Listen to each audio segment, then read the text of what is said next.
नाजरीन, मुज़ाकरात की नाकामी के बाद डोनाल्ड ट्रंप का पहला बयान मंजर आम पर आ गया।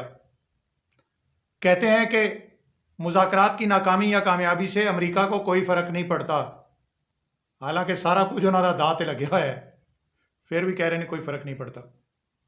नाजरीन, क्योंकि सारी दुनिया ये जानती है कि डोनाल्ड ट्रंप लंबी लंबी छोड़ने और पूरी दुनिया को हर वक्त किसी ना किसी मुल्क को उन्हें चाहिए होता है कि वो टारगेट करें और धमकी दें, तो लिहाजा मुज़ाकरात में नाकामी के फ़ौरन बाद उन्होंने चाइना को भी धमकी दे डाली।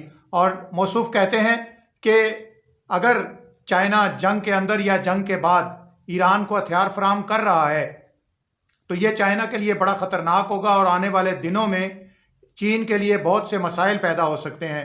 नाजरीन, कौन नहीं जानता कि इस जंग में चीन ने ईरान की हर तरह से मदद की है। फिर भी डोनाल्ड ट्रंप ये बात बोलते हैं। कोई सियाना हुक्मरान होता तो बोलता नहीं, क्योंकि उसको पता है कि ये हो रहा है। खामखा से ओपन दुश्मनी बनाने का कायल कोई भी नहीं होता। खुलेआम दुश्मनी बनाता है ये शख्स, एक मुल्क का सरबराह होकर दूसरे मुल्क के साथ। और फिर जब मुश्किल पड़ती है तो इसी तरह कोई भी इनकी मदद नहीं करता। जिस तरह अब ये गिड़गिड़ाते रहे पूरे यूरोप से कि आप ना हरमुज खुलवाने के लिए हमारे साथ आओ, तो कोई भी इनको नहीं आया, क्योंकि ये मुंह के बहुत तेज़ हैं। यानी पंजाबी से कहते हैं बड़बोला है बहुत ज़्यादा, हैं जी, हर एक नाल बगाड़ ली है। अच्छा, आप ये समझते हैं ना कि चाइना ने हर एक तरह की मदद की है ईरान की, सैटेलाइट के ज़रिए, नेविगेशन के ज़रिए, केमिकल जो मिसाइल बनाने के लिए हथियारों में इस्तेमाल होता है और डायरेक्ट मिसाइल देना, ये सब कुछ चाइना ने किया। इनको सैटेलाइट से तमाम लोकेशन उनको ट्रेस कराना, ये सब चाइना का ही तो काम था। फिर भी डोनाल्ड ट्रंप साहब जो है ना खुल के धमकी देने थे, शौकीन ने असली।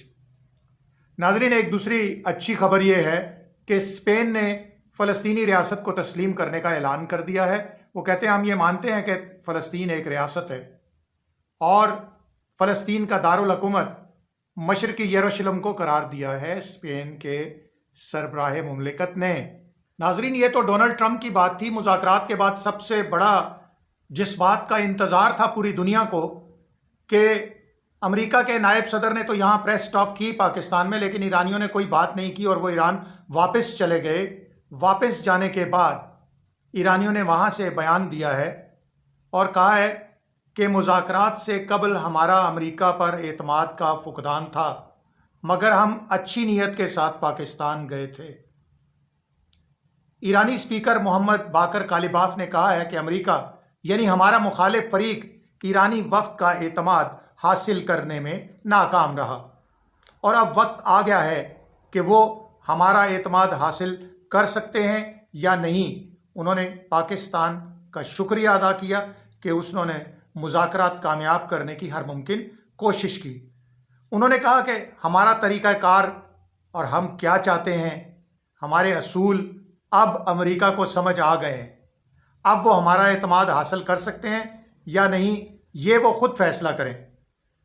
और एक और बड़ी अहम खबर है ईरान की जानिब से कि वो शख्स जो ईरानी वफ्द में भी शामिल था, यानी ईरानी वजारत ख़ारजा के तर्जमान इस्माइल बकाई, उन्होंने ये कहा है कि ईरानी मुज़ाकराती टीम को मुज़ाकरात से कबल कत्ल की धमकियां दी जा रही थीं कि अगर उन्होंने अमेरिका से डील ना की तो उन्हें कत्ल कर दिया जाएगा।